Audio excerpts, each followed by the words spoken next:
அடுத்த தலைமுறை இயக்குனர்களான புஷ்கர் காயத்ரி கூட கூட நீங்க பணியாற்றிருக்கீங்க. ஆக்சுவலி புஷ்கர் காயத்ரியோட முதல் ப்ராஜெக்ட் அது. அந்த டைம்ல தே வர் பிரிட்டி நியூ. ம். அந்த டைம்ல ஆட்டோன்னு முதல்ல பேர் போட்டிருந்தாங்க. ம். அதுக்கப்புறம் பேரை ம். மாத்தி ஓரம் போ. ஸோ அதில எனக்கு first I was not convinced என்ன அப்ரோச் பண்ணப்போ. ஏன்னா இதில வந்து இஸ்திரி போடுற ஒரு பொம்பளையா தான் நடிக்கணும். Like so I said I don't look that part. I don't think I will look the part. அப்போ அவங்க சொன்னாங்க, you just come. We will do the magic for you. நீங்க அந்த ம். பாட்ட நீங்க பண்ணா போதும்ன்ட்டு. ஸோ இன்ஃபேக்ட் நெறைய பேருக்கு தெரியாது சார். நான் தான் அந்த படத்துல நடிச்சேன்னு. ஏன்னா ம்ஹ்ம். மேக்கப் அந்த அளவுக்கு ட்ரான்ஸ்ஃபார்ம் பண்ணியிருக்கோம். ஃபுல்லா டார்க் மேக்கப் லைக் டோட்டல் டிஃபரன்ஸா இருக்கும். ச்சீ, எப்படி தூங்குது பார். உன் கூட ஆட்டோ ஓட்டுறவெல்லாம் காலங்காத்தால எழுந்துட்டு லைன்ல ஆட்டோ ஓட்டி குடும்பத்தை காப்பாத்துறானுங்க. நீ என்னடானா கோயில் மாடு மாதிரி சுத்திட்டு. அவங்க என்னன்னா they were very modern in their direction. Yes. I think அங்க தான் I saw the transition of my era film makers and then the புது தலைமுறையோட ஃபிலிம் மேக்கர்ஸ்.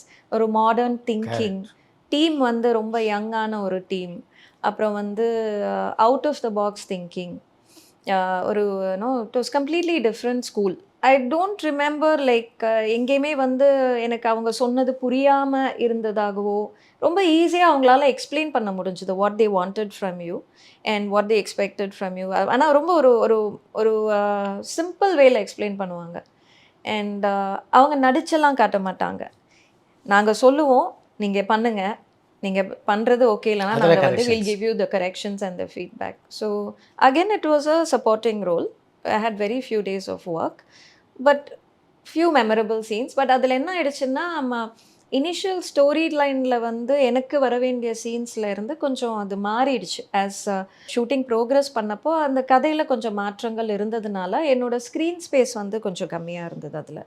மத்தபடி எனக்கு வேற ஒண்ணும் அது மட்டும் கொஞ்சம் வருத்தமா இருந்தது at that point of time.